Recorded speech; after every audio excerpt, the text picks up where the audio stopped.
You're listening to I Communicate with your host, Mark Altman, on Full Service Radio, AM 830 WCRN. Once again, here's Mark. Okay, so Dale, it's funny, when you think about the decision you made, it's not right for everybody, right? People have different levels of confidence and courage and so on and so forth. But what would be the criteria that you would give someone to think about for them to decide whether they should or shouldn't? Well, coming out is such an extremely personal decision, and it's one, quite frankly, you can get maybe advice or from people you trust or people like me that have gone through this or whatever. But it really comes down, it's your decision, and you've got to make that based on your life and your circumstances. Some people are in extremely religious families. Some people are in areas of the country that this could be, quite frankly, a death sentence. Not to sound dramatic, but that's just true. Some people just aren't, in their work situation or whatever, just aren't comfortable doing that. So it's truly a personal decision that one has to make. In a perfect world, if every gay person came out, I think that people would be stunned at how many people are gay in this, in their lives. Not only maybe friends or relatives, but also people that you see twice a week at the grocery store, or that you see once a month, or whatever. I mean, you would just be surprised at how many gay people there are. But that's something that someone has to make. And if someone approached me, a player or anybody, well, if it was in baseball and somebody approached me, I would answer whatever questions they had, as well as honestly as I could. Excuse me. And I would certainly direct them to Billy Beane with Major League Baseball, who, as a player, an ex-player, but he was a player. He came out after he retired, and he would have insights that I wouldn't have, just dealing with a baseball clubhouse. So those are the things that I would do, and then let that person decide if it's something that if they want to take that step or not. So Dale, I want to switch gears, because there's something that I'm very passionate about, and I just don't get it. The word stigma is so powerful in our society, and so many people on a daily basis act upon fear and make decisions based on fear. And when I look at certain topics, especially at a childhood level, high school, well, let's use high school, for example, there's a stigma around mental health. Can you admit you're depressed, you're anxious? There's such a stigma around admitting that and owning up. There's a stigma around if you have a disorder, a learning disability, things like that. And now it's been such a hot button issue in our society about being transgender, and how so much has changed in awareness and recognition of transgender. What the heck's going on here, Dale? Like, why? Two-part question for you. First question is, how did not that I have anything against transgender, but how did the awareness and acceptance, which still has a long way to go with being transgender, how did that become more to the forefront than sexual preference? And part two of the question is, when you do come out, there's a decision to make, right? Because the decision is your religion, your family, and things like that. So you have to weigh, well, what's the impact of that? But what's the impact of not being who you are and the ramifications of that? And I'd like you to kind of weigh that. So what are your thoughts on both those questions? Yeah, the transgender thing is, first of all, people oftentimes ridicule or bully because they don't understand, or it in a way scares them a little bit, or they just don't.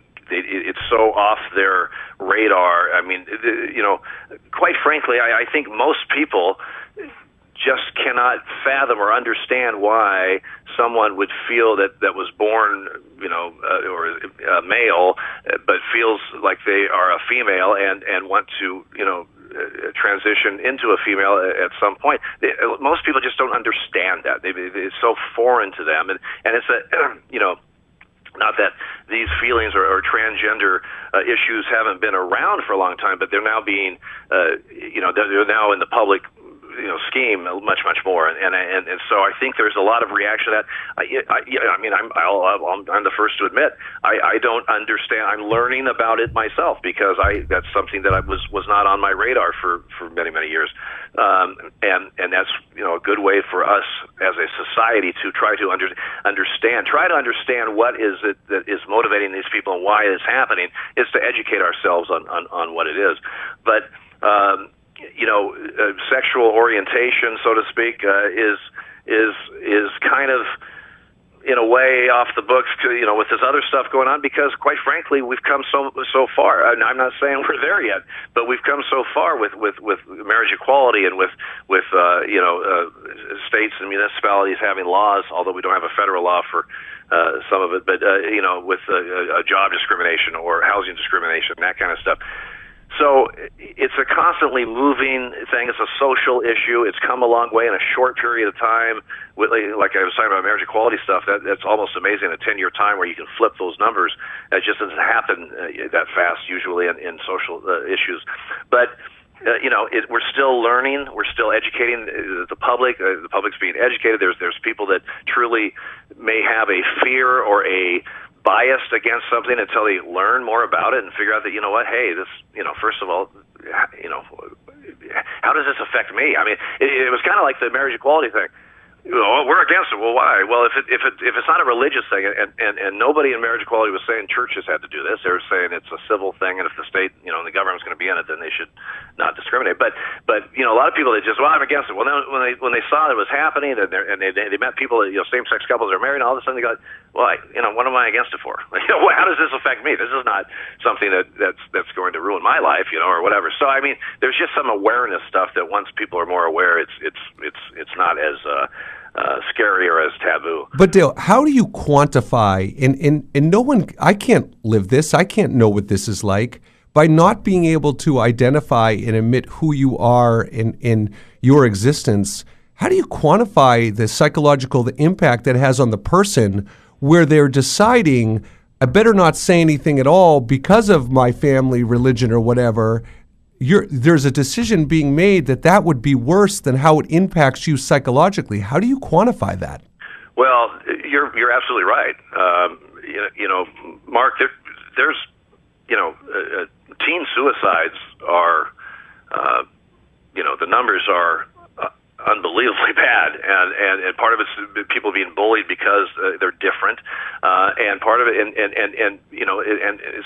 there are gay youth out there or trans youth that just don't have, they got to keep their secret. They're being bullied. The social media can be horrendous in this field with the cyberbullying, and they take their own lives, and it's